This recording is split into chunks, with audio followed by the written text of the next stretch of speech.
warahmatullahi wabarakatuh. Sobat Azul rahimakumullah. Tidak seperti biasa, hari itu Baginda tiba-tiba ingin menyamar menjadi rakyat biasa.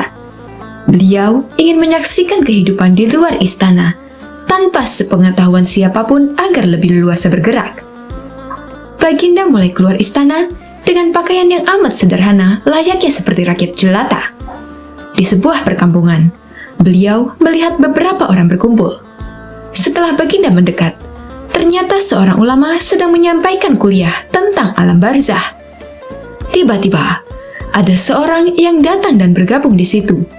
Ia bertanya kepada ulama itu, "Kami menyaksikan orang kafir pada suatu waktu dan mengintip kuburnya. Tetapi kami tiada mendengar mereka berteriak dan tidak pula melihat penyiksaan-penyiksaan yang katanya sedang dialaminya. Maka bagaimana cara membenarkan sesuatu yang tidak sesuai dengan yang dilihat oleh mata?" Ulama itu berpikir sejenak kemudian berkata, "Untuk mengetahui yang demikian, harus dengan panca indera yang lain. Ingatkah kamu dengan orang yang sedang tidur? Dia kadangkala bermimpi dalam tidurnya digigit ular, diganggu, dan sebagainya. Ia juga merasa sakit dan takut ketika itu, bahkan memekik dan keringat bercucuran pada keningnya. Ia merasakan hal semacam itu seperti ketika tidak tidur. Sedangkan engkau yang duduk di dekatnya menyaksikan keadaannya seolah-olah tidak ada apa-apa. Padahal, apa yang dilihat serta dialaminya adalah dikelilingi ular-ular. Maka jika masalah mimpi yang remeh saja sudah tidak mampu mata lahir melihatnya, mungkinkah engkau bisa melihat apa yang terjadi di alam barzah?" Baginda Raja terkesan dengan penjelasan ulama itu. Baginda masih ikut mendengarkan kuliah itu. Kini ulama itu melanjutkan kuliahnya tentang alam akhirat. Dikatakan bahwa di surga tersedia hal-hal yang amat disukai nafsu, termasuk benda-benda. Salah satu benda-benda itu adalah mahkota yang amat luar biasa indahnya. Tak ada yang lebih indah dari barang-barang di surga, karena barang-barang itu tercipta dari cahaya. Saking indahnya, maka satu mahkota jauh lebih bagus dari dunia dan isinya. Baginda pun makin terkesan. Kemudian beliau pulang kembali ke istana. Baginda sudah tidak sabar ingin menguji kemampuan Abu Nawas. Abu Nawas dipanggil untuk menghadap Baginda. Kemudian Baginda berkata, "Aku menginginkan engkau sekarang juga berangkat ke surga. Kemudian bawakan aku sebuah mahkota surga yang katanya tercipta dari cahaya itu. Apakah engkau sanggup, Abu Nawas?" "Sanggup, Paduka yang mulia," kata Abu Nawas, langsung menyanggupi tugas yang mustahil dilaksanakan itu. "Tetapi Baginda harus menyanggupi pula satu syarat yang akan hamba ajukan." "Sebutkan syarat itu," kata Baginda Raja. "Hamba mohon Baginda menyediakan pintu agar hamba bisa memasukinya." "Pintu apa?" tanya Baginda belum mengerti. "Pintu alam akhirat," jawab Abu Nawas. "Apa itu?" tanya Baginda ingin tahu. "Kiamat, wahai Paduka. Masing-masing alam mempunyai pintu. Pintu alam dunia adalah liang peranakan ibu. Pintu alam barzah adalah kematian. Dan pintu alam akhirat adalah kiamat. Surga berada di alam akhirat. Bila Baginda masih tetap menghendaki hamba mengambil sebuah mahkota di surga, maka dunia harus kiamat terlebih dahulu." Mendengar penjelasan Abu Nawas, Baginda Raja terdiam. Di sela-sela kebingungannya, Abu Nawas bertanya lagi, "Masihkah Baginda menginginkan mahkota dari surga?" Baginda Raja tidak menjawab. Beliau diam 1000 bahasa. Sejenak kemudian, Abu Nawas mohon diri karena Abu Nawas sudah tahu jawabannya.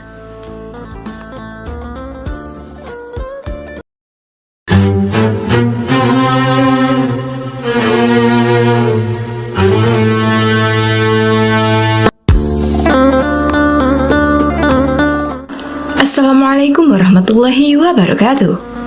Sahabat Azul rahimakumullah. Abu Nawas dalam kesehariannya dikenal sangat sederhana. Ia tak menyimpan barang-barang berharga di dalam rumahnya.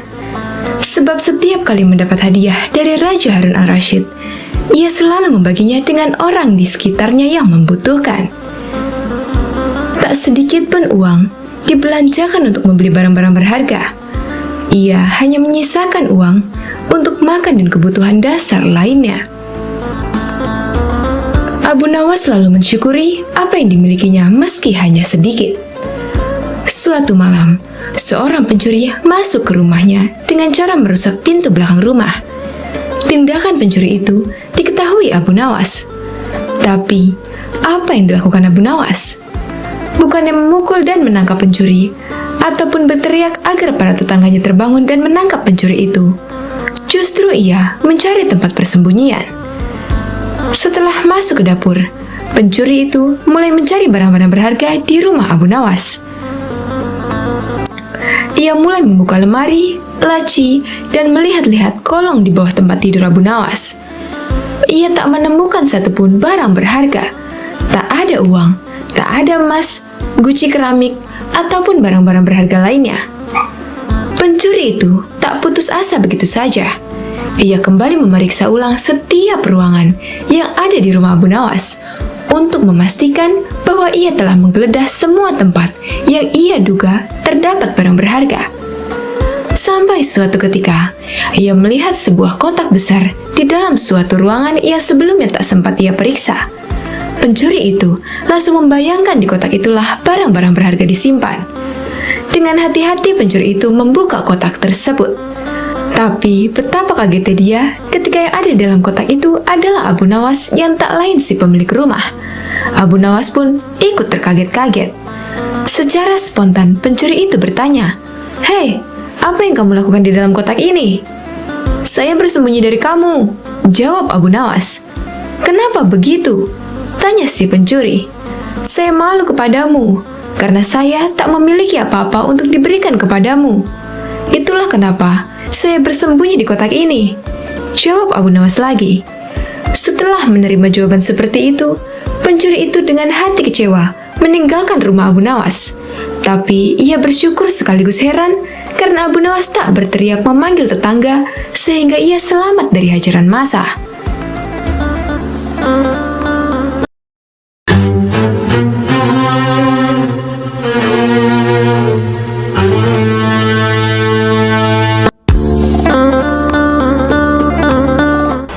Assalamualaikum warahmatullahi wabarakatuh.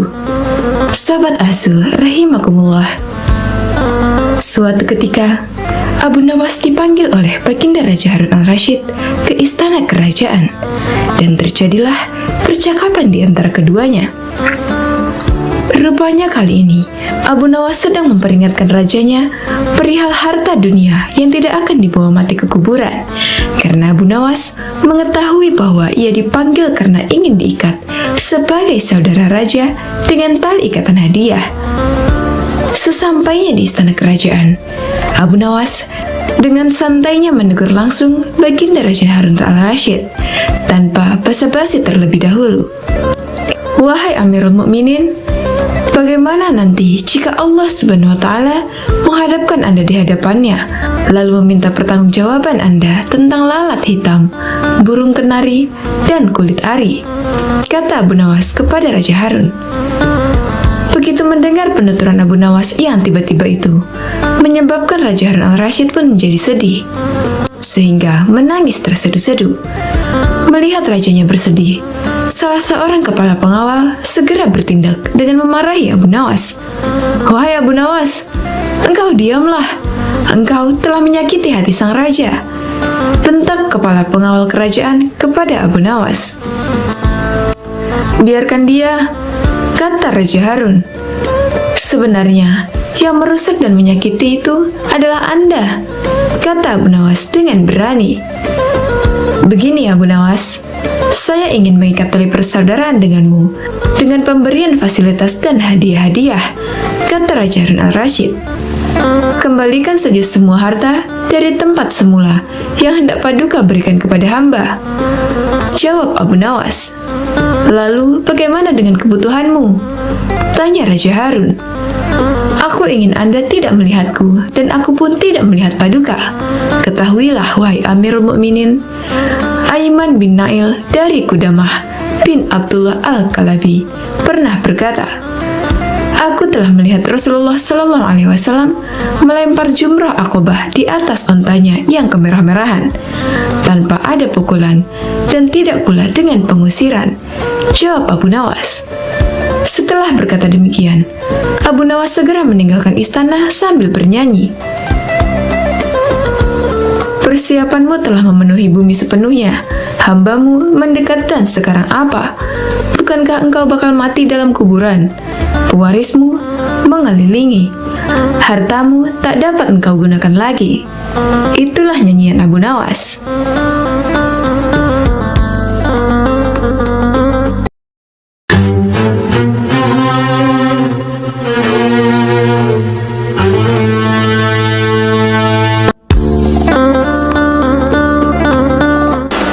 Assalamualaikum warahmatullahi wabarakatuh. Sahabat Azul rahimakumullah. Secara tak terduga, pangeran yang menjadi putra mahkota jatuh sakit. Sudah banyak tabib yang didatangkan untuk memeriksa dan mengobati sang pangeran, tapi tak seorang pun mampu menyembuhkannya. Akhirnya raja mengadakan sayembara. Sayembara boleh diikuti oleh rakyat dari semua lapisan, tak terkecuali oleh para penduduk negeri tetangga. Sayembara yang menyediakan hadiah menggiurkan itu dalam waktu beberapa hari berhasil menyerap ratusan peserta. Namun, tak satu pun dari mereka berhasil mengobati penyakit sang pangeran. Akhirnya sebagai sahabat dekat, Abu Nawas menawarkan jasa untuk menolong sang putra mahkota. Baginda Raja Harun al-Rasyid menerima usul itu dengan penuh harap. Abu Nawas sadar bahwa dirinya bukanlah tabib. Maka dari itu, dia tak membawa peralatan apapun. Para tabib yang ada di istana tercengang melihat Abu Nawas yang datang tanpa peralatan yang mungkin diperlukan. Mereka berpikir, mungkinkah orang macam Abu Nawas bisa mengobati penyakit sang pangeran?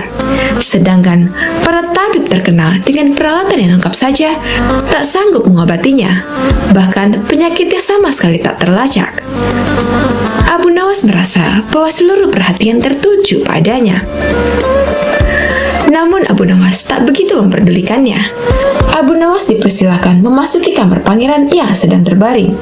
Dia menghampiri sang pangeran dan duduk di sisinya. Setelah Abu Nawas dan sang pangeran saling pandang, Abu Nawas berkata, "Saya membutuhkan seorang tua yang di masa mudanya sering mengembara ke pelosok negeri." Orang tua yang diinginkan Abu Nawas segera didatangkan. Sebutkan satu persatu nama-nama desa di daerah selatan, perintah Abu Nawas kepada orang tua itu. Ketika orang tua itu menyebutkan nama-nama desa bagian selatan, Abu Nawas menempelkan telinganya ke dada sang pangeran.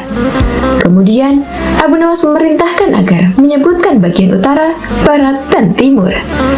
Setelah semua bagian negeri disebutkan, Abu Nawas mohon agar diizinkan mengunjungi sebuah desa di sebelah utara. Raja pun merasa heran. "Engkau kuundang ke sini bukan untuk bertamasya, Abu Nawas." "Hamba tak bermaksud berlibur, Yang Mulia," kata Abu Nawas. "Tetapi aku belum paham," kata Raja. "Maafkan hamba, Paduka Yang Mulia. Kurang bijaksana rasanya bila hamba jelaskan sekarang," kata Abu Nawas. Abu Nawas pergi selama 2 hari. Sekembali dari desa itu, Abu Nawas menemui sang pangeran dan membisikkan sesuatu, kemudian menempelkan telinganya ke dada sang pangeran. Lalu Abu Nawas menghadap baginda raja. "Apakah Yang Mulia masih menginginkan sang pangeran tetap hidup?" tanya Abu Nawas. "Apa maksudmu?" Raja balas bertanya. "Sang pangeran sedang jatuh cinta pada seorang gadis desa di sebelah utara negeri ini," kata Abu Nawas menjelaskan. "Bagaimana kau tahu?" Ketika nama-nama desa di seluruh negeri disebutkan, tiba-tiba degup jantungnya bertambah keras ketika mendengarkan nama sebuah desa di bagian utara negeri ini, dan sang pangeran tak berani mengutarakannya kepada baginda. "Lalu apa yang harus aku lakukan, Abu Nawas?" tanya raja. "Mengawinkan pangeran dengan gadis desa itu. Kalau tidak," tawa raja ragu-ragu, "cinta itu buta, baginda. Bila kita tak berusaha mengobati kebutaannya, maka dia akan mati. Rupanya saran Abu Nawas tak bisa ditolak. Sang pangeran adalah putra satu-satunya yang merupakan pewaris tunggal kerajaan. Abu Nawas benar. Begitu mendengar persetujuan sang raja, sang pangeran berangsur-angsur pulih. Sebagai tanda terima kasih, raja memberikan Abu Nawas sebuah cincin permata yang amat indah.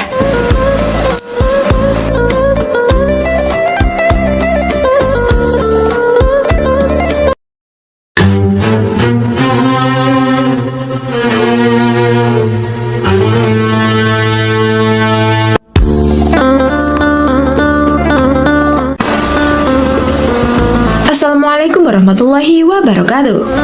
Sobat Ahzul rahimakumullah. Memang semua sudah tahu dan kagum akan kecerdasan Abu Nawas. Tak ada yang meragukannya sama sekali. Pada suatu hari, Raja Harun al-Rashid telah mempermalukan Abu Nawas dengan menyiram air kencing di depan para tamu undangan. Abu Nawas hanya bisa terdiam, namun dalam hati dia merencanakan sesuatu di lain hari. Kisahnya, figur Abu Nawas ini memang sangat lihai dalam menyelesaikan masalah. Tidak hanya lucu saja, akan tetapi juga bijaksana sehingga Abu Nawas tidak dapat dianggap enteng. Raja sangat bangga memiliki warga seperti Abu Nawas ini. Namun, pada pihak lain, dari diri Abu Nawas juga sangat menjengkelkan raja karena ulahnya yang selalu tidak tahu diri. Oleh karena itulah, Baginda Raja tak pernah berhenti memeras otaknya untuk membalas Abu Nawas. Seperti pada tahun-tahun sebelumnya, setiap bulan Rabiul Awal diadakan acara Maulid Nabi. Sambil tersenyum, Baginda Raja bergumam dalam hati, "Awas sih kamu Abu Nawas, kali ini kamu pasti kena." Acara Maulid Nabi pun tibalah waktunya dan diselenggarakan di istana. Pada saat itu semua pembesar negeri hadir termasuk putra-putra mahkota dari kerajaan sebelah. Termasuk pula Abu Nawas ikutan diundang. Dengan perintah raja, semua yang hadir di acara Maulid Nabi tersebut dipersilahkan untuk berdiri dan kemudian disirami dengan air mawar yang menebarkan bau harum. Kecuali Abu Nawas, dia disiram dengan air kencing. Setelah disiram dengan air kencing tersebut, jadi sadarlah Abu Nawas kalau dirinya telah dipermalukan di depan para pembesar negeri. Dia bungkam 1000 bahasa dan hanya bisa bergumam dalam hati, "Baiklah, hari ini Paduka telah memberiku kuah tak sedap. Esok hari, aku akan membalasnya dengan isinya." Sejak saat itu, Abu Nawas tidak pernah menjejakkan kakinya di istana. Raja pun menjadi kangen karena kelucuannya saat bercerita.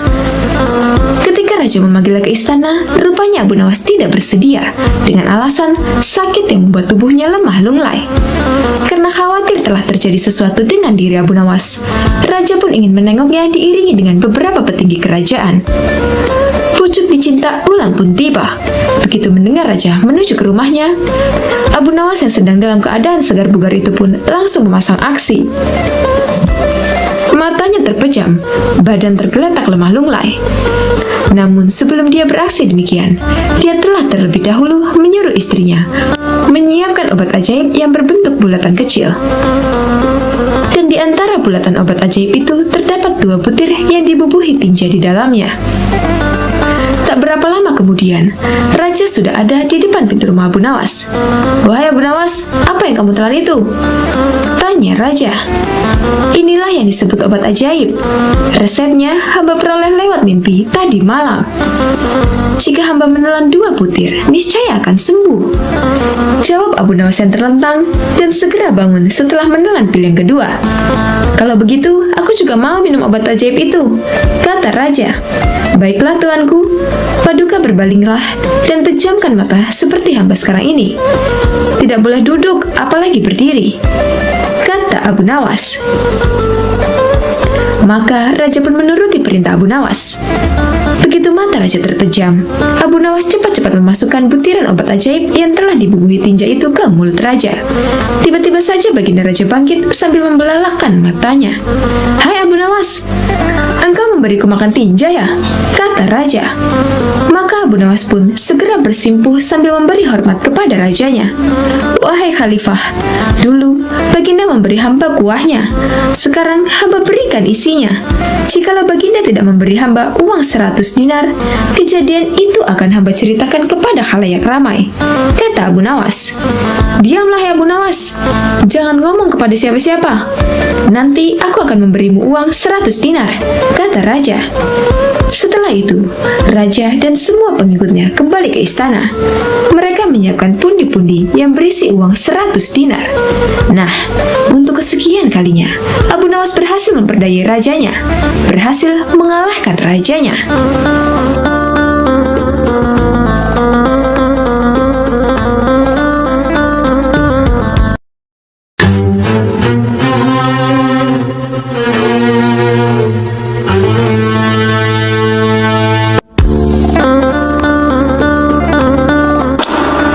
Assalamualaikum warahmatullahi wabarakatuh. Sobat Azul rahimakumullah. Hari itu puasa Ramadan menjelang hari ke-6. Seperti biasa, Abu Nawas duduk di beranda depan gubuknya sambil menunggu beduk maghrib tiba. Sambil memandang langit biru yang mulai nampak senja, Abu Nawas berpikir bagaimana agar dapur rumahnya tetap mengepul.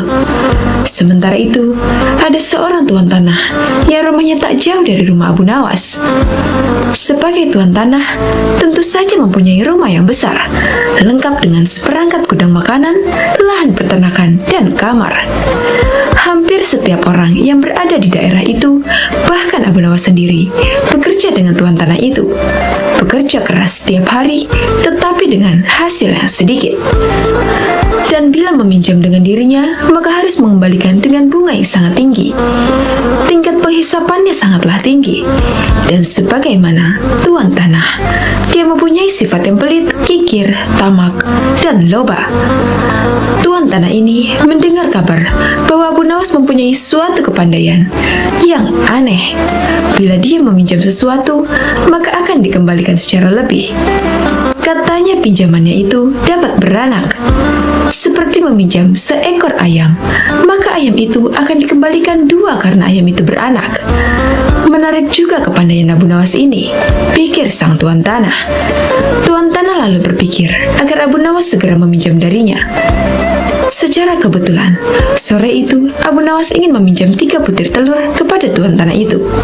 Tuan tanah tentu saja senang memberikan pinjaman kepada Abu Nawas, karena pinjaman itu akan menjadi banyak karena beranak.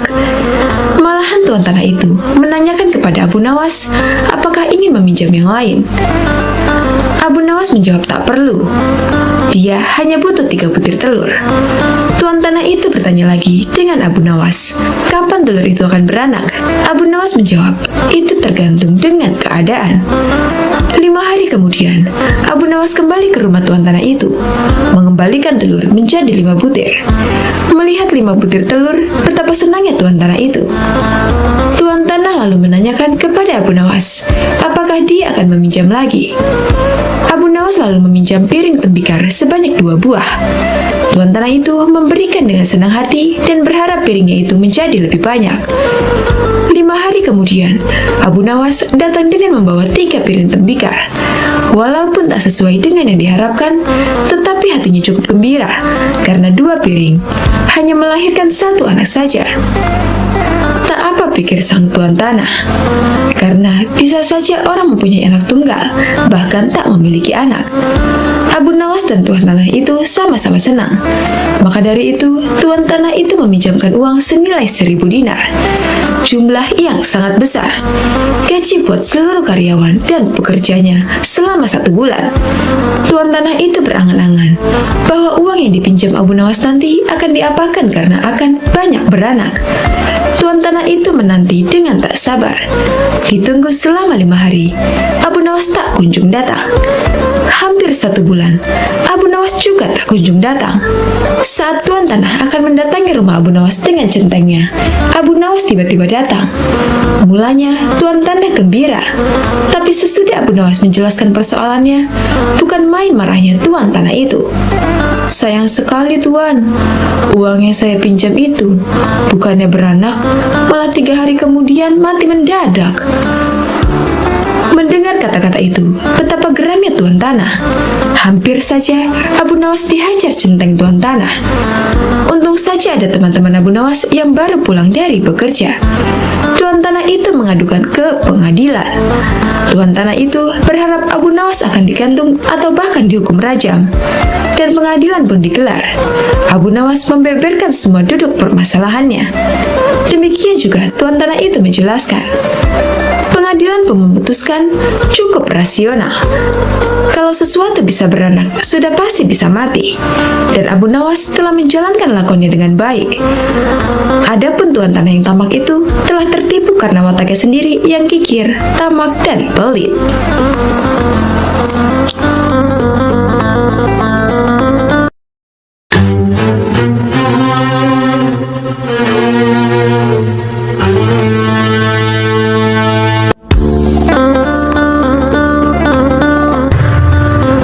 Assalamualaikum warahmatullahi wabarakatuh.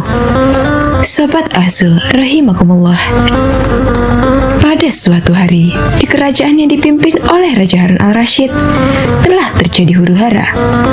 Rakyatnya tak lagi mendapatkan ketenangan seperti biasanya, karena telah terjadi penculikan dan pembunuhan yang sangat misterius. Raja dan para prajuritnya akhirnya mengetahui bahwa huru-hara tersebut bukan datang dari musuh, namun dari dalam istana sendiri yang diotaki oleh para menterinya. Namun Raja sangat kesulitan untuk mencari tahu siapa yang bersekongkol terhadap tindakan penculikan dan pembunuhan tersebut, karena dia melihat bahwa para menterinya semuanya taat kepadanya. Dari itu, dipanggillah Abu Nawas yang dikenal memiliki otak yang cerdas. Akhir-akhir ini aku gelisah, seolah ada seseorang yang hendak mengkudeta kerajaanku. Apa ada yang salah dengan kepemimpinanku? Tanya Raja kepada Abu Nawas. Ampun beribu ampun Baginda. Apa yang bisa hamba lakukan untuk membantu? Tanya Abu Nawas. Begini wahai Abu Nawas, berilah cara kepadaku untuk menguji kesetiaan para menteriku, kata Raja dengan iming-iming hadiah. Baiklah Paduka, berilah hamba waktu sehari saja agar bisa memikirkan caranya, ujar Abu Nawas sambil beranjak meninggalkan rajanya.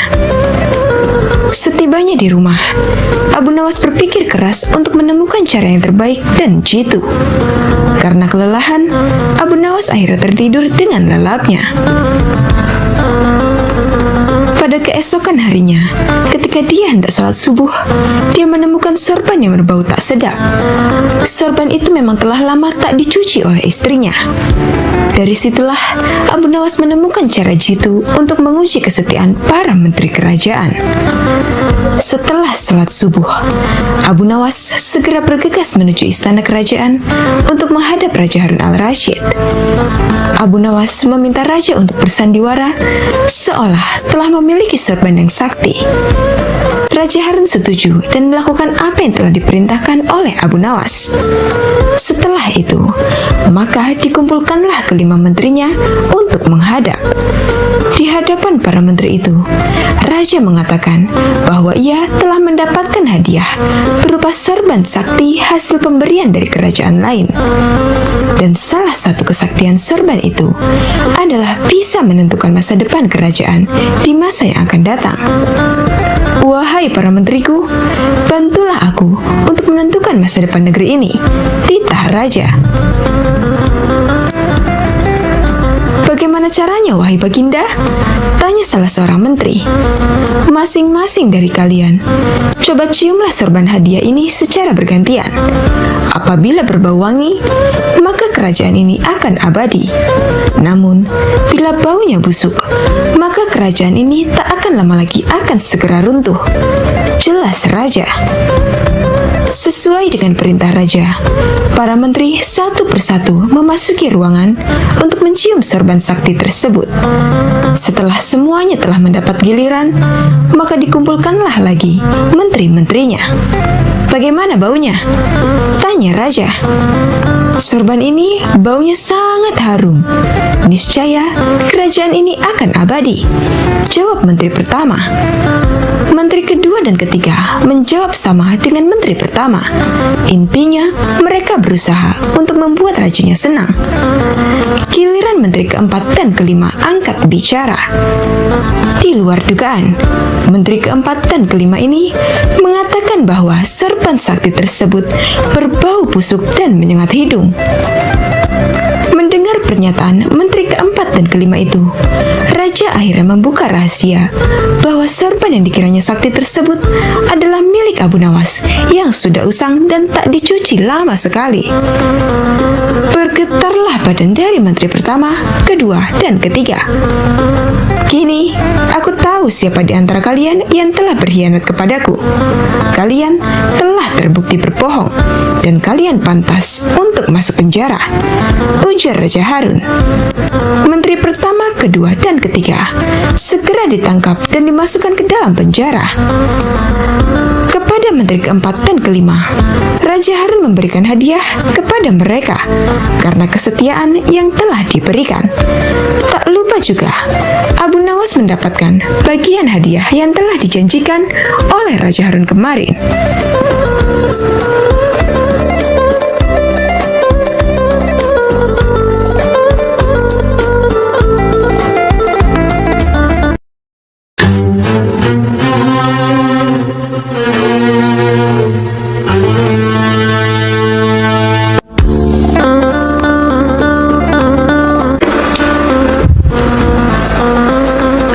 Assalamualaikum warahmatullahi wabarakatuh.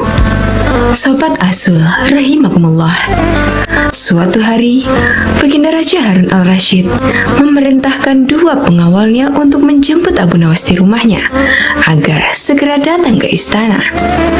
Sesampainya Abu Nawas di istana, Baginda Raja Harun al-Rasyid kemudian berkata, "Hai Abu Nawas, sekarang juga kamu harus dapat mempersembahkan kepadaku seekor harimau berjenggot. Jika gagal, aku akan membunuhmu." Kata-kata itu merupakan perintah sultan yang diucapkan dengan penuh tegas dan kegeraman. Dari bentuk mulutnya ketika mengucapkan kalimat itu, jelas betapa sultan menaruh dendam kesumat kepada Abu Nawas yang telah berkali-kali mempermainkan dirinya dengan cara-cara yang sangat kurang ajar. Perintah itu merupakan cara Baginda untuk dapat membunuh Abu Nawas. "Ya Tuanku Syah Alam," jawab Abu Nawas, "semua perintah paduka akan hamba laksanakan. Namun, untuk yang satu ini hamba mohon waktu 8 hari. "Baik," kata Baginda. Al-Kisah. Pulanglah Abu Nawas ke rumah. Agaknya ia sudah menangkap gelagat bahwa raja sangat marah kepadanya. Dicarinya akal supaya dapat mencelakakan diriku agar terbalas dendamnya, pikir Abu Nawas. Jadi, aku juga harus berhati-hati. Sesampainya di rumah, dipanggilnya 4 orang tukang kayu dan disuruhnya membuat kandang harimau. Hanya dalam waktu 3 hari, kandang itu pun siap. Kepada istrinya, ia berpesan agar menjamu orang yang berjenggot yang datang ke rumahnya. Apabila Adinda dengar Kakanda mengetuk pintu kelak, suruh dia masuk ke dalam kandang itu, kata Abu Nawas sambil menunjuk kandang tersebut. Ia kemudian bergegas pergi ke musola dengan membawa sajadah. "Baik," kata istrinya. "Hai Abu Nawas, tumben kamu sholat di sini?" bertanya imam dan penghulu musola itu. "Sebenarnya, saya mau menceritakan hal ini kepada orang lain. Tapi kalau tidak kepada Tuhan penghulu, kepada siapa lagi saya mengadu?" jawab Abu Nawas. "Tadi malam, saya ribut dengan istri saya. Itu sebabnya saya tidak mau pulang ke rumah." Pucuk dicinta, ulam tu tiba. Pikir penghulu itu. Kubiarkan Abu Nawas tidur di sini dan aku pergi ke rumah Abu Nawas menemui istrinya. Sudah lama aku menaruh hati kepada perempuan cantik itu. Ucap si penghulu dalam hatinya. Hai Abu Nawas, kata si penghulu, bolehkah aku menyelesaikan perselisihan dengan istrimu itu? Silahkan, jawab Abu Nawas. Hamba sangat berterima kasih atas kebaikan hati Tuan. Maka pergilah penghulu itu ke rumah Abu Nawas dengan hati berbunga-bunga. Dan dengan wajah berseri-seri diketuknya pintu rumah Abu Nawas. Begitu pintu dibuka, ia langsung mengambil istri Abu Nawas dan diajak duduk bersanding. Hai Adinda, apa gunanya punya suami jahat dan melarat? Lagi pula, Abu Nawas hidupnya tak karuan. Lebih baik kamu jadi istriku. Kamu dapat hidup senang dan tidak kekurangan suatu apapun, ucap si penghulu. Baiklah, kalau keinginan Tuan demikian, jawab istri Abu Nawas. Tak berapa lama kemudian, terdengar pintu diketuk oleh seseorang. Ketukan itu membuat penghulu belingsatan. Kemana aku harus bersembunyi?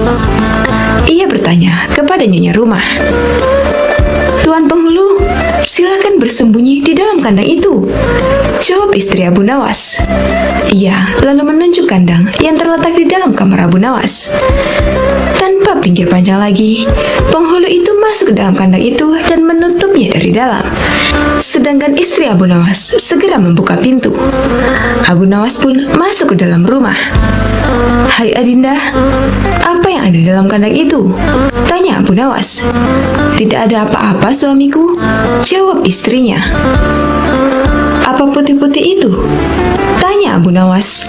Lalu dilihatnya penghulu itu gemetar karena malu dan ketakutan. Setelah 8 hari, Abu Nawas memanggil 8 kuli untuk memikul kandang itu ke istana. Di Baghdad, orang gempar ingin melihat harimau berjenggot. Seumur hidup, jangankan melihat, mendengar harimau berjenggot pun belum pernah. Kini Abu Nawas malah dapat seekor. Mereka terheran-heran akan kehebatan Abu Nawas. Tetapi, begitu dilihat penghulu di dalam kandang, mereka tidak bisa bilang apa-apa selain mengiring kandang itu sampai ke istana, hingga menjadi arak-arakan yang panjang. Si penghulu malu bukan main. Tak lama kemudian, sampailah iringan-iringan itu ke dalam istana. Hai Abu Nawas, apa kabar? Kata Baginda Sultan. Apa kamu sudah berhasil mendapatkan harimau berjenggot? Dengan berkat dan doa tuanku, alhamdulillah hamba berhasil, jawab Abu Nawas. Maka dibawalah kandang itu ke hadapan Baginda. Ketika Baginda hendak melihat harimau tersebut, si penghulu memalingkan mukanya ke arah lain dengan muka merah padam karena malu. Akan tetapi, kemanapun ia menoleh, ke situ pula Baginda memelototkan matanya. Tiba-tiba Baginda menggeleng-gelengkan kepala dengan takjub, sebab menurut penglihatan beliau, yang ada di dalam kandang itu adalah penghulu musola. Abu Nawas buru-buru menimpali. Ya tuanku, itulah harimau berjenggot. Tapi Baginda tidak cepat tanggap. Beliau termenung sesaat. Kenapa penghulu dikatakan harimau berjenggot? Tiba-tiba Baginda bergoyang ke kiri dan ke kanan, seperti orang berdoa. Oh penghulu, perlukah hamba memberitahukan kenapa hamba dapat menangkap harimau berjenggot ini di rumah hamba sendiri? Kata Abu Nawas. Iya, ujar Baginda sambil menoleh ke kandang itu dengan mata berapi-api. Kemudian, Abu Nawas menjelaskan apa yang sebenarnya terjadi. Ya, aku maklum sudah, kata Baginda. Bukan main murka Baginda kepada penghulu itu, sebab ia yang sangat semestinya menegakkan hukum, ia pula yang melanggarnya. Ia telah berkhianat. Baginda segera memerintahkan punggawa mengeluarkan penghulu dari kandang dan diarak keliling pasar setelah sebelumnya dicukur segi 4, agar diketahui oleh seluruh rakyat betapa aibnya orang yang berkhianat.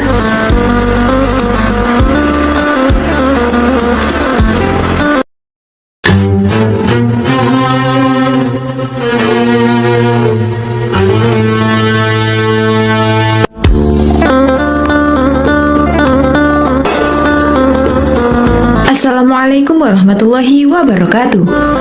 Sobat Azul rahimakumullah. Sultan Harun al-Rashid masyghul berat. Konon, penyebabnya sudah 7 bulan Abu Nawas tidak menghadap ke istana. Akibatnya, suasana Balairung jadi lengang sunyi senyap. Sejak dilarang datang ke istana, Abu Nawas memang benar-benar tidak pernah muncul di istana. Mungkin Abu Nawas marah kepadaku, pikir Sultan. Maka diutuslah seorang punggawa ke rumah Abu Nawas. Tolong sampaikan kepada Sultan, aku sakit hendak bersalin. Jawab Abu Nawas kepada punggawa yang datang ke rumah Abu Nawas, menyampaikan pesan Sultan. Aku sedang menunggu dukun beranak untuk mengeluarkan bayiku ini, kata Abu Nawas lagi sambil mengelus-ngelus perutnya yang buncit. Ajaib benar, kata Baginda dalam hati setelah mendengar laporan punggawa setianya. Baru hari ini aku mendengar kabar seorang lelaki bisa hamil dan sekarang hendak bersalin. Dulu mana ada lelaki melahirkan? Aneh. Maka timbul keinginan Sultan untuk menengok Abu Nawas. Maka berangkatlah dia diiringi sejumlah menteri dan para punggawa ke rumah Abu Nawas. Begitu melihat Sultan datang, Abu Nawas pun berlari-lari menyambut dan menyembah kakinya, seraya berkata, "Ya Tuanku Syah Alam, berkenan juga rupanya Tuanku datang ke rumah hamba yang hina ini." Sultan dipersilakan duduk di tempat yang paling terhormat, sementara Abu Nawas duduk bersila di bawahnya. "Ya Tuanku Syah Alam, apakah kehendak Duli Syah Alam datang ke rumah hamba ini? Rasanya bertahta selama bertahun-tahun, baru kali ini Tuanku datang ke rumah hamba," tanya Abu Nawas. "Aku kemari karena ingin tahu keadaanmu," jawab Sultan. "Engkau dikabarkan sakit hendak melahirkan dan sedang menunggu dukun beranak. Sejak zaman nenek moyangku hingga sekarang, aku belum pernah mendengar ada seorang lelaki mengandung dan melahirkan. Itu sebabnya aku datang kemari." Abu Nawas tidak menjawab, ia hanya tersenyum. "Coba jelaskan perkataanmu. Siapa lelaki yang hamil dan siapa dukun beranaknya?" tanya Sultan lagi. Maka dengan senang hati berceritalah Abu Nawas. Konon, ada seorang raja mengusir seorang pembesar istana. Tetapi, setelah 5 bulan berlalu, tanpa alasan yang jelas, sang raja memanggil kembali pembesar tersebut ke istana. Ini ibarat hubungan laki-laki dan perempuan yang kemudian hamil tanpa menikah. Tentu saja, itu melanggar adat dan agama, menggegerkan seluruh negeri. Lagi pula, apabila seorang mengeluarkan titah, tidak boleh mencabut perintahnya lagi. Jika itu dilakukan, ibarat menjilat air ludah sendiri. Itulah tanda-tanda pengecut. Oleh karena itu, harus berpikir masak-masak sebelum bertindak. Itulah tamsil seorang lelaki yang hendak bersalin.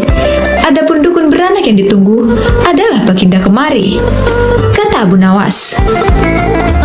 Dengan kedatangan Baginda kemari, berarti hamba sudah melahirkan. Yang dimaksud dengan bersalin adalah hilangnya rasa sakit atau takut hamba kepada Baginda.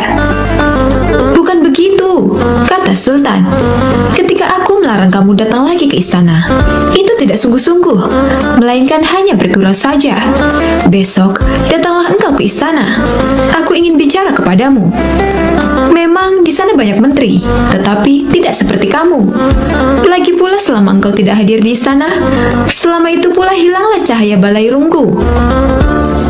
Segala titah Baginda, patik junjung tinggi tuanku, sembah Abu Nawas dengan ta'zim. Tetapi Sultan cuma menggeleng-geleng kepala, dan tidak berapa lama kemudian Sultan pun kembali ke istana dengan perasaan heran bercampur geli.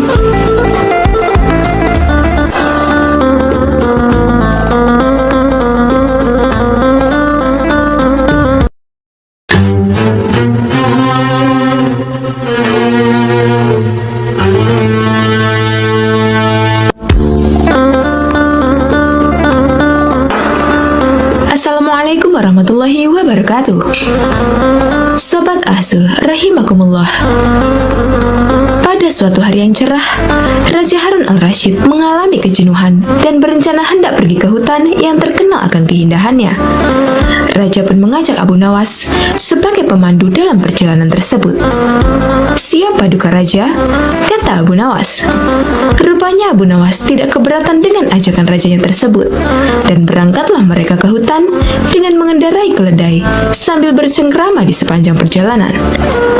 Tanpa terasa, mereka sudah menempuh hampir separuh perjalanan, dan tibalah mereka di pertigaan jalan yang jauh dari rumah penduduk.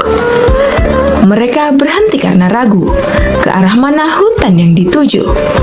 Setahu mereka, kedua jalan itu memang benar menuju hutan yang mereka tuju. Hutan wisata yang berisi binatang-binatang buas. Abu Nawas pun angkat bicara. "Paduka, saya sarankan agar kita tidak usah meneruskan perjalanan." "Kenapa, wahai Abu Nawas?" kata paduka raja. "Hamba berkata demikian karena kalau kita salah pilih jalan, jangan-jangan kita tidak pernah kembali lagi. Bukankah akan lebih bijaksana kalau kita meninggalkan sesuatu yang meragukan?" jawab Abu Nawas. Dalam kebimbangan, anak buah paduka raja yang masih merupakan teman Abu Nawas berkata, "Aku pernah mendengar ada dua orang kembar yang hidup di semak-semak sebelah sana," kata ajudan. "Apakah engkau mengenalnya?" tanya Abu Nawas.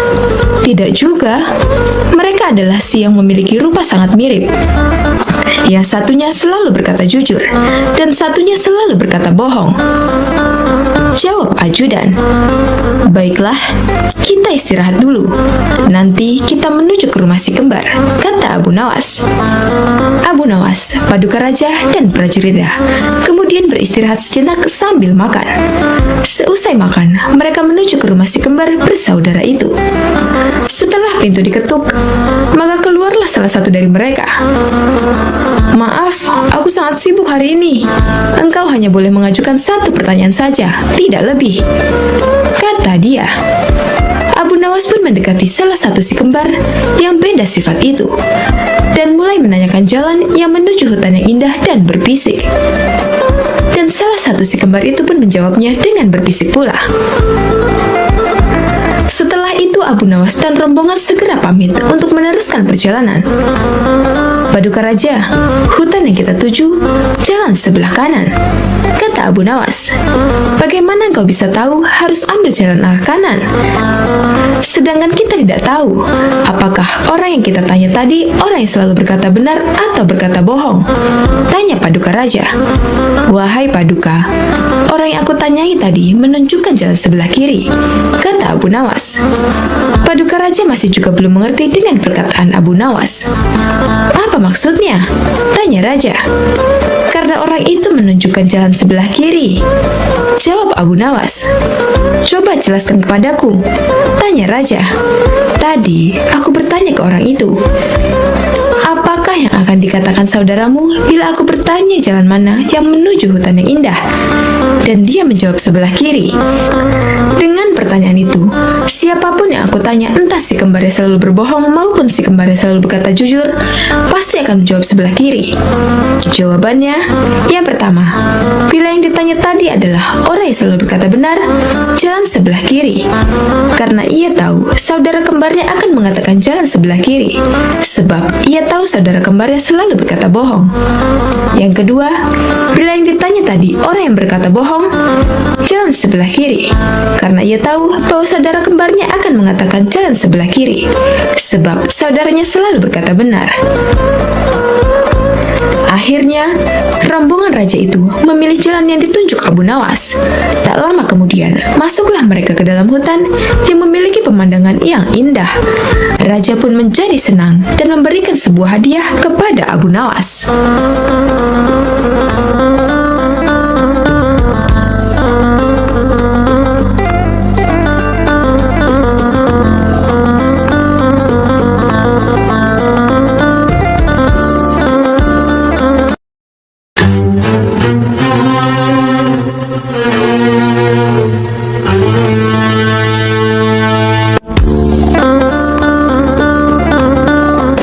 Assalamualaikum warahmatullahi wabarakatuh. Sobat Azul rahimakumullah. Abu Nawas memang cerdik. Meskipun tak mempunyai kemampuan untuk melaksanakan titah sang raja, namun dia selalu berhasil melaksanakan tugasnya. Dan hadiah selalu menanti. Sungguh rezeki yang tak disangka. Suatu ketika, Abu Nawas diundang oleh Raja Harun al-Rasyid untuk makan bersama. Maka berangkatlah para pengawal kerajaan untuk menjemput Abu Nawas di rumahnya. Tak berapa lama kemudian, Abu Nawas telah sampai di istana dengan pakaian sederhana. Abu Nawas langsung diajak berbincang di sebuah pendopo dengan berbagai jamuan makan lengkap dengan minuman yang segar. Melihat begitu banyaknya makanan, Abu Nawas pun sangat lahap menyantap makanan yang dihidangkan kepadanya. Sementara itu raja masih meneruskan perbincangannya dengan Abu Nawas tentang kekuasaannya. Raja Harun bercerita kepada Abu Nawas terkait dengan luasnya wilayah yang telah dipimpinnya. Namun Abu Nawas nampak tidak menggubris, malah dia sibuk dengan makanan yang tersaji di hadapannya. Tak lama kemudian, raja mulai melontarkan berbagai pertanyaan kepada Abu Nawas. Hai Abu Nawas, kalau setiap benda ada harganya, berapakah harga diriku ini? Tanya raja. Abu Nawas yang masih dalam kondisi kekenyangan setelah makan menjawab sekenanya tanpa berpikir panjang. Hamba kira mungkin sekitar 100 dinar saja Paduka, jawab Abu Nawas. Terlalu sekali engkau Abu Nawas, harga sabukku saja 100 dinar, bentak raja. Tepat sekali Paduka, memangnya saya nilai dari diri Paduka hanya sebatas sabuk itu saja, ujar Abu Nawas. Karena merasa tak ingin dipermalukan oleh Abu Nawas karena kecerdikannya, kali ini raja tidak mau lagi mengambil resiko dengan beradu pendapat padanya. Oleh karena itu, Abu Nawas diajak menuju ke tengah-tengah prajuritnya yang merupakan ahli bela diri dan ketangkasan. Ayo Abu Nawas, di hadapan para prajuritku, tunjukkanlah kemampuan memanahmu. Panahlah sekali saja. Kalau panahmu dapat mengenai sasaran, hadiah akan menantimu. Tapi kalau gagal, engkau akan aku penjara, kata raja. Abu Nawas pun bergegas mengambil busur dan anak panah. Dengan memantapkan hati, Abu Nawas membidik sasaran dan mulai memanah. Namun panahnya meleset dari sasaran. Dari pengamatan saya, ini adalah gaya memanah para makalar tanah, ujar Abu Nawas untuk menutupi kelemahannya. Sesaat kemudian, Abu Nawas mencabut sebuah anak panah lagi dan membidik sasaran. Lagi-lagi, anak panah yang dibidikkan itu melesat terlalu jauh dari sasaran. Kalau yang ini Paduka, ini gaya juragan buah kalau sedang memanah, sahut Abu Nawas untuk menutupi kelemahannya yang kedua. Untuk yang ketiga kalinya, Abu Nawas kembali mencabut anak panah dan mulai membidiknya. Namun kali ini, kebetulan anak panah yang dibidiknya mengenai sasaran. Nah, yang ini Paduka, ini baru gaya Abu Nawas kalau sedang memanah. Saya pun menunggu hadiah yang Paduka janjikan, kata Abu Nawas dengan gembira. Dengan tak bisa menyembunyikan tawanya, Paduka Raja lantas memberikan hadiah kepada Abu Nawas. Dengan kecerdikannya bermain kata-kata yang masuk logika, akhirnya Abu Nawas mendapatkan hadiah. Dia pun langsung memohon diri karena tak sabar untuk memberikan hadiah itu kepada istrinya. Wallahu a'lam bishawab.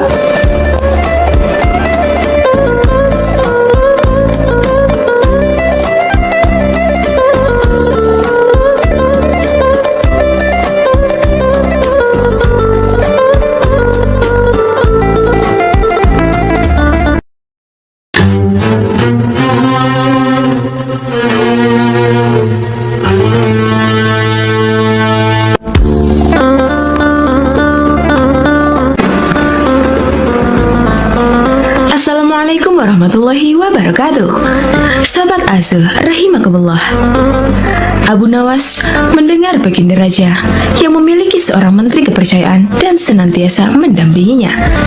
Menteri itu bernama Abu Jahal. Namun kepercayaan yang diberikan baginda raja sering dimanfaatkan dilakukan oleh Abu Jahal untuk memperkaya dirinya. Terkadang dia meminta upeti kepada rakyat dengan mengatasnamakan baginda raja. Hal ini tentu saja membuat Abu Nawas sangat geram, tetapi tidak berani mengadukannya kepada baginda raja. Sebab dengan kedudukan yang dimiliki, Abu Jahal bisa saja memutarbalikkan fakta dan menuduh Abu Nawaslah pelakunya.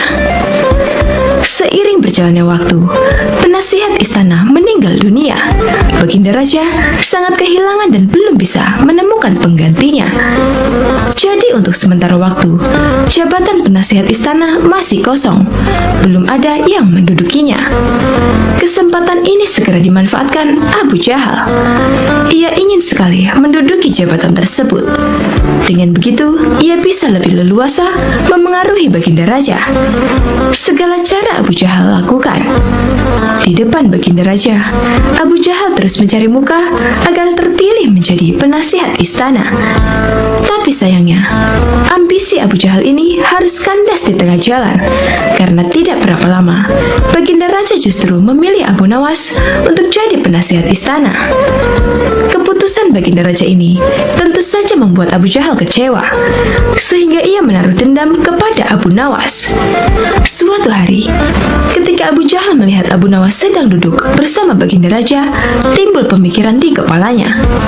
Seharusnya aku yang ada di tempat tersebut. Abu Nawas tidak pantas duduk di situ. Abu Nawas itu apa dia? Tidak mampu mengurus masalah kerajaan. Pantasnya dia jadi pelawak istana. Gerutu Abu Jahal dalam hatinya. Merasa kecewa dengan keputusan baginda raja, Abu Jahal lalu menyampaikan keberatannya. Pada suatu hari, saat baginda raja sedang duduk sendirian di singgasananya, Abu Jahal menghadap dan berkata, "Ampun Paduka yang mulia, hamba izin menghadap baginda raja." Baginda raja terkejut melihat Abu Jahal yang tiba-tiba menghadapnya. "Ada apa Abu Jahal? Apa yang ingin kau sampaikan?" tanya baginda raja. "Ampun Paduka yang mulia, hamba rasa Abu Nawas tidak pantas menjabat sebagai penasihat istana. Karena menurut hamba, dia tidak tahu apa-apa soal negara. Abu Nawas itu apa keahliannya? Cuma melucu saja," tutur Abu Jahal. "Tapi, bukankah Abu Nawas terkenal cerdas? Dia juga seorang yang jujur," ujar baginda raja. "Apakah Paduka sudah meragukan kejujuran saya?" tanya Abu Jahal. "Bukan seperti itu. Kamu kan sudah menduduki jabatan menteri istana. Jadi wajar kalau Abu Nawas yang mengisi jabatan penasihat istana," jawab baginda raja. "Tapi hamba lebih berpengalaman Paduka yang mulia, apalagi mengenai kenegaraan. Hamba juga ahli berperang, tubuh hamba kekar dan perkasa. Lalu hamba sudah lama berbakti kepada baginda raja. Hamba rasa hambalah yang lebih pantas menjadi penasihat istana," ucap Abu Jahal. Melihat ambisi Abu Jahal yang begitu besar ingin menjadi penasihat istana, baginda raja akhirnya membuat keputusan. Ia ingin mengadakan sayembara antara Abu Nawas dan Abu Jahal. Maka dipanggillah Abu Nawas untuk datang ke istana. Singkat cerita, Abu Nawas pun menghadap baginda raja. "Ampun Paduka yang mulia, ada gerangan apa memanggil hamba?" tanya Abu Nawas. "Hai Abu Nawas, Abu Jahal sangat menginginkan jabatan penasihat istana. Dia minta supaya jabatanmu diganti olehnya. Tapi aku juga tidak mungkin memecatmu begitu saja. Biar adil, maka aku putuskan akan mengadakan sayembara untuk kalian berdua.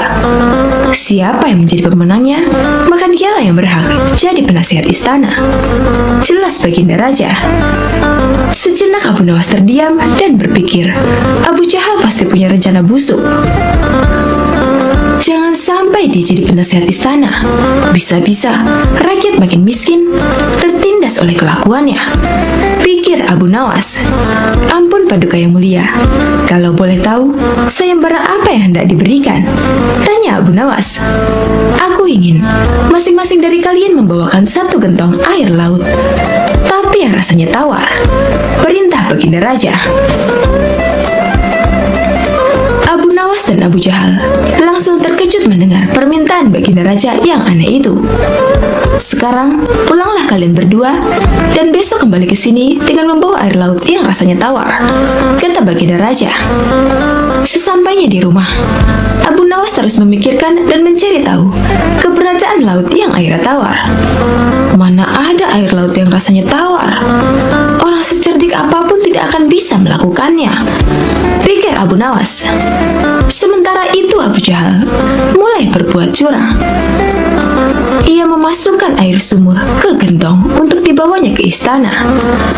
Baginda raja pasti percaya, meskipun aku berkata bohong, karena aku tahu aku adalah menterinya yang paling dipercaya, kata Abu Jahal dalam hatinya. Keesokan harinya, Abu Nawas dan Abu Jahal datang ke istana dengan membawa gentong masing-masing. Bagaimana? Apa kalian sudah mendapatkan airnya? Tanya baginda raja. Sudah, Paduka yang mulia, jawab Abu Jahal dan Abu Nawas serempak. Kemudian Abu Jahal maju lebih dulu, menyerahkan gentongnya. Ini Paduka, air laut permintaan Paduka, ucap Abu Jahal. Baginda raja lalu mencicipi air yang dibawa Abu Jahal. Bagus Abu Jahal, air ini rasanya tawar. Tapi benarkah ini berasal dari laut? Tanya baginda raja. Benar sekali Paduka, hamba sengaja mengambilnya dari laut yang tidak diketahui oleh banyak orang, jawab Abu Jahal penuh percaya diri. Sekarang tibalah giliran Abu Nawas menyerahkan gentong miliknya. Ketika baginda raja mencicipi air yang ada di gentong Abu Nawas, ia pun langsung berkata, "Hai Abu Nawas, kenapa rasanya masih asin dan getir? Yang aku minta air laut yang rasanya tawar," ucap baginda raja. Ampun Paduka yang mulia, tapi memang begitulah rasa air laut, balas Abu Nawas. Baiklah, karena lomba ini dimenangkan Abu Jahal, tentu dia yang akan menjadi penasihat istana, tutur baginda raja. Mendengar itu, Abu Jahal sangat kegirangan, sudah tidak sabar ingin menduduki jabatan tersebut. Ternyata sangat mudah mengelabui baginda raja, pikir Abu Jahal. Tapi tiba-tiba baginda raja kembali berkata, "Hai Abu Jahal, di mana kamu menemukan laut yang airnya tawar? Antarkan aku ke sana sekarang. Aku ingin mandi di sana," titah baginda raja. Seketika wajah Abu Jahal menjadi pucat, tubuhnya lemas dan gemetaran. "Anu Paduka yang mulia, hamba kenapa? Kalau kamu tidak bisa membuktikannya, berarti kamu telah membohongiku," ucap baginda raja. "Ampun Paduka yang mulia, air yang hamba bawa memang bukan air laut, tapi air dari sumur," kata Abu Jahal ketakutan. "Kamu lancang Abu Jahal, kamu kira aku anak kecil yang mudah dikelabui? Karena kamu telah berani berbohong, maka sebagai hukumannya, kamu bukan hanya gagal jadi penasihat istana, tapi juga akan dipecat dari menteri. Kamu juga harus menjalani hukuman penjara," bentak baginda raja. Kemudian baginda raja memerintahkan beberapa pengawal untuk menangkap Abu Jahal dan memasukkannya ke penjara. Kini tinggallah Abu Nawas di hadapan baginda raja.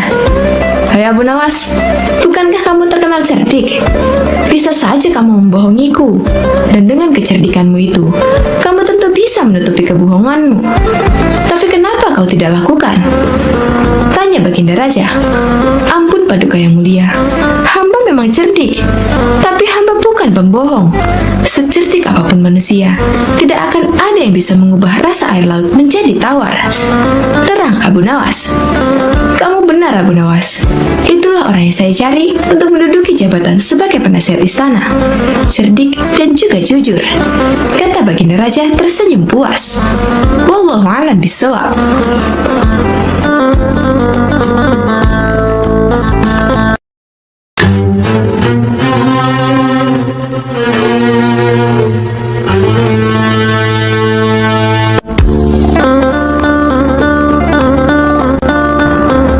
Assalamualaikum warahmatullahi wabarakatuh. Sobat Azul rahimakumullah. Abu Nawas adalah seorang ulama besar yang terkenal dengan kecerdasannya dan dipercaya sebagai wali Allah. Di suatu hari, Baginda Raja Harun al-Rashid merasakan sakit di seluruh anggota badannya. Bahkan, untuk berjalan saja terasa berat. Akhirnya Baginda Raja memanggil tabib istana untuk mengobatinya. Tapi ternyata hasilnya nihil. Lantaran tabib istana hingga tabib sekota Baghdad tak bisa mengobatinya. Akhirnya, Raja Harun al-Rashid membuat sayembara untuk para tabib agar bisa menyembuhkan penyakitnya. Barang siapa yang bisa mengobati penyakit Baginda Raja akan diberi hadiah uang emas yang banyak. Sayembara tersebut pun menyebar di seluruh kota. Banyak para tabib yang akhirnya ikut mengadu nasib untuk mengobati Baginda Raja. Abu Nawas yang mendengar sayembara itu pun tertarik untuk mencobanya. Padahal ia sama sekali tidak mempunyai kemampuan untuk mengobati. Hari yang ditunggu pun telah tiba. Abu Nawas menghadap raja untuk mencoba mengobatinya. Abu Nawas, rupanya engkau ikut pula dalam sayembara yang kuadakan ini, kata raja. Benar Baginda, kata Abu Nawas. Apa kamu bisa mengobati penyakitku ini? Tanya Raja Harun al-Rashid. Hamba akan mencobanya Baginda. Hamba akan mencoba menerapkan cara-cara yang belum pernah dilakukan oleh tabib lainnya, jawab Abu Nawas meyakinkan. Abu Nawas kemudian meminta Raja Harun al-Rashid untuk menerangkan penyakit apa yang dideritanya agar bisa memberikan tindak lanjut. Baginda Raja Harun al-Rashid pun menerangkan jika tubuhnya terasa nyeri, tangan dan kakinya terasa pegal-pegal. Setelah memeriksa, Abu Nawas tak langsung mengobatinya.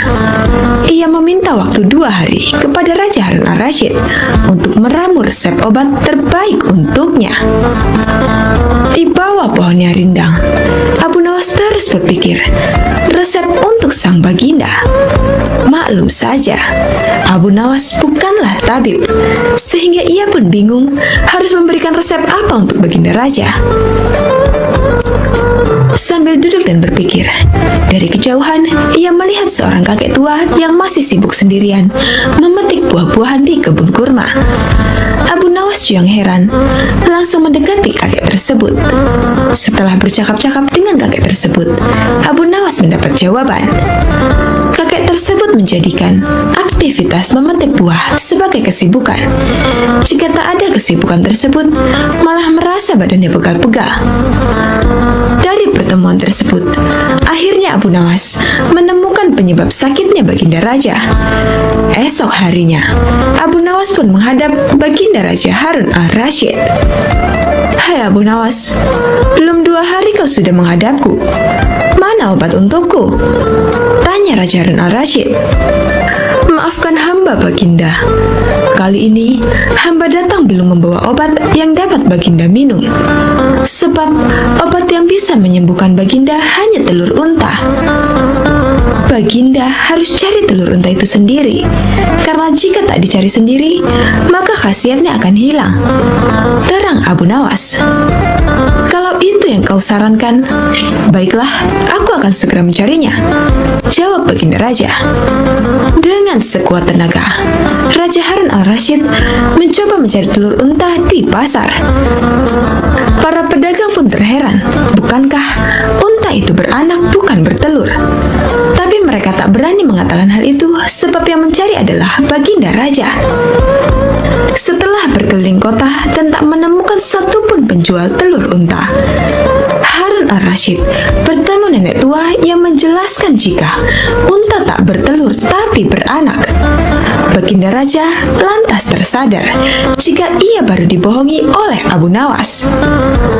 Sampai di istana, Raja Harun al-Rashid merasa kelelahan setelah perjuangannya mencari telur unta dengan berjalan kaki. Baginda Raja pun akhirnya tertidur pulas karena kelelahan. Esok harinya, Baginda Raja tampak segar bugar, dan anehnya sakit yang diderita hilang begitu saja. Ia lalu menyuruh para pengawal untuk meminta Abu Nawas segera menghadapnya. Tak lama kemudian, Abu Nawas pun menghadap. "Bagaimana Baginda? Apakah Baginda telah menemukan telur unta yang hamba ajukan?" tanya Abu Nawas setelah memberikan salam kedatangan. "Rupanya, engkau telah mempermainkanku ya?" jawab Baginda. "Apa yang Baginda maksud?" tanya Abu Nawas. "Engkau menyuruhku mencari telur unta, padahal unta tak bertelur, melainkan beranak," terang Raja Harun al-Rasyid. Abu Nawas kemudian menceritakan pertemuannya dengan kakek tua, hingga ia memperoleh hikmah bahwa anggota badan yang tak pernah digerakkan akan membuat orang sakit.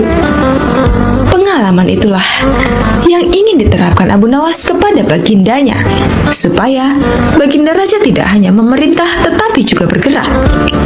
Tentu saja baginda tidak akan menemukan telur unta, sebab tidak akan mungkin ada unta yang bertelur. Tapi, bukankah baginda sekarang sudah merasa lebih enakan? Tanya Abu Nawas setelah memberikan penjelasan. "Benar? Apa yang kau katakan itu benar, Abu Nawas?" jawab raja yang tak lagi marah mendengar jawaban Abu Nawas. "Bahkan aku semalam dapat tidur dengan pulas sekali," lanjut baginda raja. "Kalau begitu, betul jika ada pepatah yang mengatakan, tidak ada kelezatan kecuali setelah kepayahan," sahut Abu Nawas.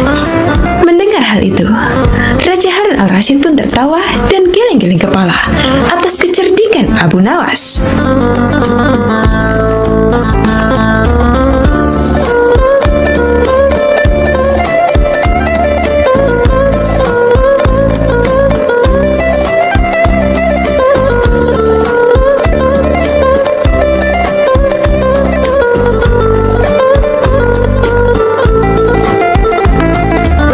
Sobat Azul rahimakumullah, ada berbagai macam cerita lucu dari Abu Nawas yang sering diceritakan ulang. Salah satunya adalah tentang berpuasa. Seperti dalam kisah kocak lainnya tentang sang pujangga, ada saja akal cerdik yang ia lakukan. Kali ini, dirinya yang tengah berpuasa hendak dikerjai oleh dua sahabatnya yang tidak berpuasa. Kira-kira, akal seperti apakah yang ia lakukan untuk menghadapi kedua sahabatnya itu? Daripada penasaran, langsung saja kita simak cerita lucu Abu Nawas tentang berpuasa. Al-Kisah. Pada suatu siang di bulan Ramadan, rumah Abu Nawas dikunjungi oleh kedua sahabatnya. Layaknya umat Islam lain, ia juga berpuasa. Namun tidak begitu dengan kedua temannya. Kedua sahabatnya itu datang ke rumah sang pujangga dengan tujuan untuk bersekongkol mengerjainya. "Assalamualaikum," ucap kedua sahabat nyaris bersamaan. "Abu Nawas, mengapa kamu di rumah saja? Ayo kita ngabuburit." Tanpa berpikir apa-apa, Abu Nawas mengiyakan ajakan mereka untuk mengisi waktu sembari menunggu berbuka puasa. Namun, siapa sangka kedua temannya itu justru mengajaknya pergi ke sebuah tempat makan. Karena kebaikan hatinya, sang pujangga Arab itu tidak protes sama sekali. Ia ikut saja masuk ke dalam tempat makan tersebut. Meskipun begitu, karena tengah berpuasa, ia bertekad tidak akan ikut makan.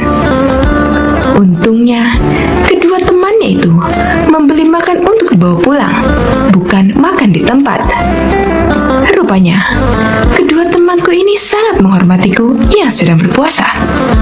Meskipun tidak berpuasa, tapi mereka tidak makan langsung di tempat makan itu, melainkan membawa makanannya pulang, pikir Abu Nawas. Setelah selesai membeli makanan, mereka bertiga menuju ke rumah salah seorang sahabat. Kebetulan saja, ketika sampai di sana, azan maghrib baru saja berkumandang. Wah, sudah waktunya berbuka puasa, ucap Abu Nawas. Batalkan saja dahulu puasamu dengan minum, ucap salah satu temannya. Sang pujangga pun segera minum, kemudian menunggu ditawari makan bersama. Jangan lupa sholat dulu, ucap temannya yang lain. Nanti kamu ketinggalan jatah waktu sholat maghrib. Benar juga, jawab Abu Nawas.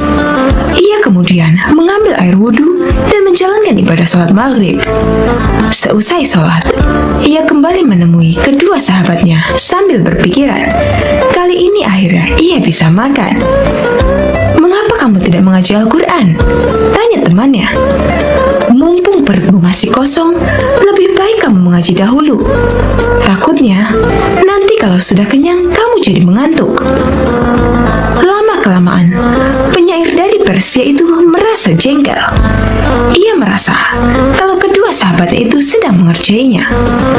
Meskipun begitu, ia tetap menurut dan mengaji Al-Quran.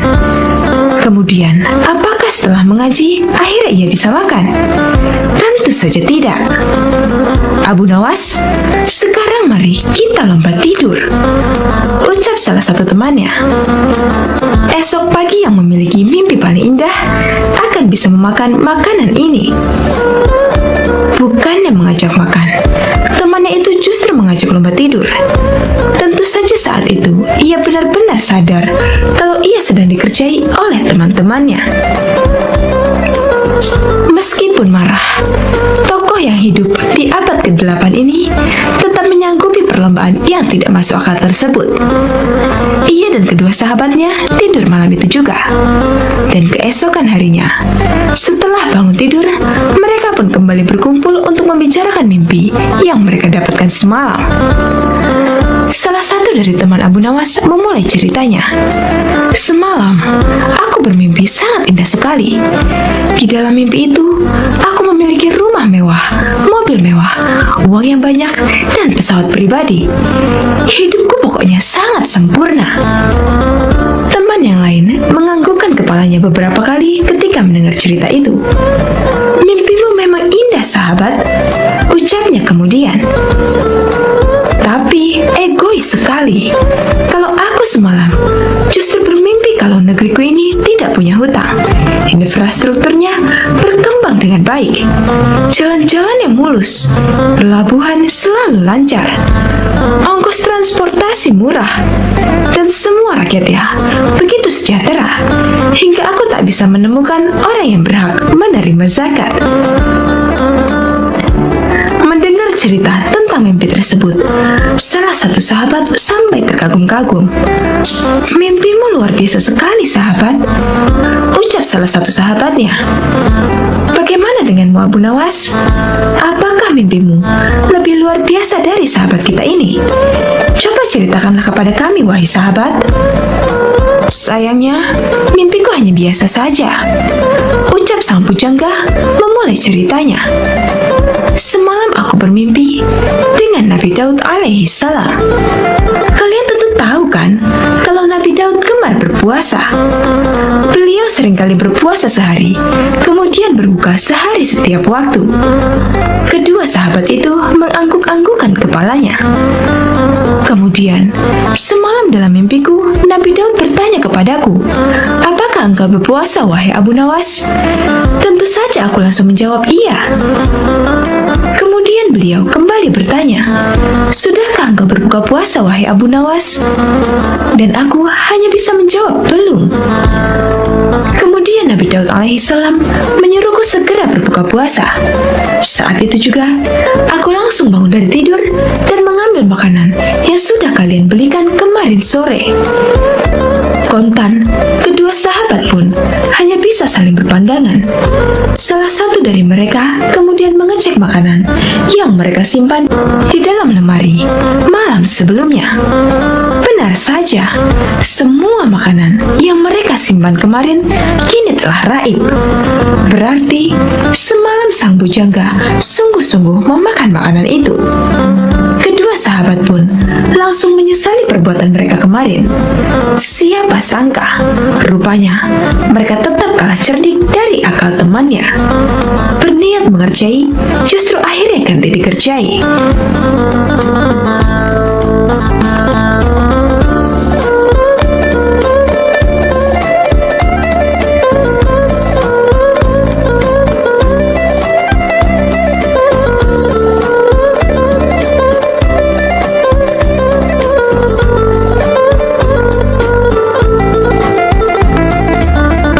Sobat Ahzul rahimakumullah, dikisahkan kala itu sejumlah penduduk Baghdad berkumpul di depan istana Khalifah Harun al-Rasyid. Sebagian berteriak dan meminta agar Abu Nawas segera ditangkap. Dikisahkan dalam buku Kisah Lucu Kecerdasan Abu Nawas, susunan Sukma Hadiwiyanto, kala itu sejumlah penduduk Baghdad berkumpul di depan istana Khalifah Harun al-Rasyid. Sebagian berteriak dan meminta agar Abu Nawas ditangkap. Para penduduk protes karena baliho raksasa milik Abu Nawas yang dipasang di depan rumahnya yang berbunyi, "Dijual cepat matahari Baghdad. Siapa cepat dapat bonus anak unta." Penduduk lainnya merasa panik dan kasak-kusuk di depan istana. Mereka takut sekaligus bingung. Jika matahari Baghdad dijual, maka bagaimana mereka bisa hidup? "Abu Nawas, kamu serius mau menjual matahari?" tanya Khalifah Harun al-Rasyid sambil mengamati massa yang membludak di depan istananya.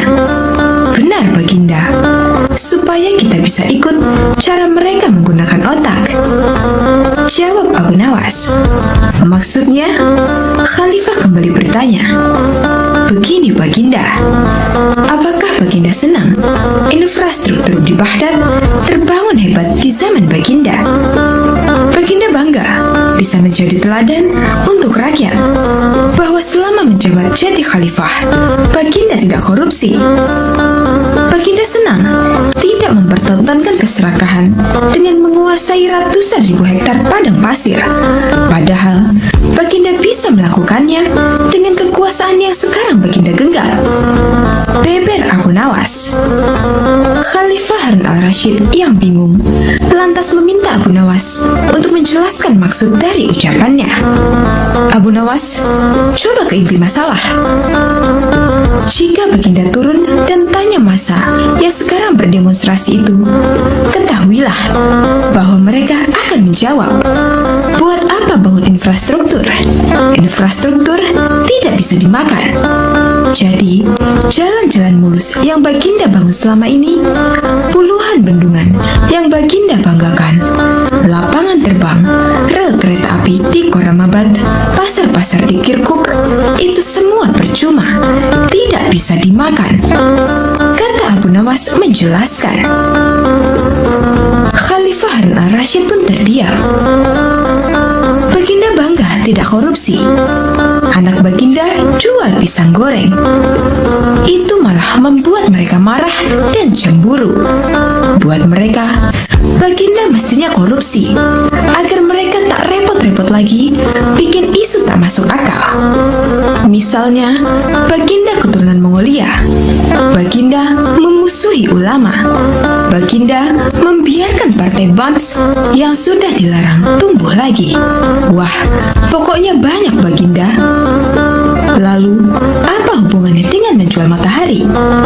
Tanya Khalifah Harun al-Rasyid. Abu Nawas kemudian menjelaskan apa yang dianggap Khalifah Harun sebagai prestasi nasional justru dianggap pemborosan dan membebani negara karena mereka terbiasa melihat prestasi yang ada di ruang gelap. Di ruang gelap, gadis cantik tak terlihat. Sebatang emas bisa dianggap besi. Tapi, kalaupun mata mereka tak melihat di ruang gelap, bukankah telinga mereka dapat mendengar? Hati mereka terbuka. Bagaimana mungkin mereka menuduhku memusuhi ulama? Padahal wakilku sekarang adalah ulama besar.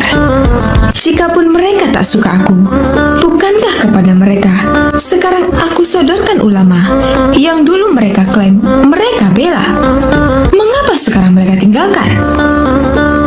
Abu Nawas kemudian berkata, "Baginda, itulah enaknya melihat dunia di ruang gelap sambil terbalik. Kita bisa menikmati apa yang mereka nikmati selama ini. Baginda tidak capek berpikir rasional." Khalifah Harun al-Rashid kembali terdiam. Abu Nawas lanjut menjelaskan, "Percayalah Baginda, hanya dengan melihat segala sesuatu di kegelapan, Baginda akan paham mengapa selama ini mereka melihat infrastruktur megah, pemerataan pembangunan di daerah tertinggal, semuanya sama sekali tidak berguna, karena tak bisa dimakan. Mohon jangan katakan, infrastruktur memang tak bisa dimakan. Tapi dengan infrastruktur, kita semakin mudah mencari makan. Itu cara berpikir rasional dan normal, Paduka." Masa di depan istana semakin membludak.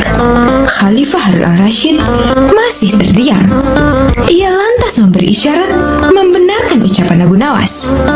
"Jadi, boleh saya menjual matahari?" Kisah ini menunjukkan bahwa Abu Nawas sebagai pribadi yang cerdas dan peduli. Mimpi tak akan nyata karena keajaiban. Butuh keringat, kebulatan tekad, dan kerja keras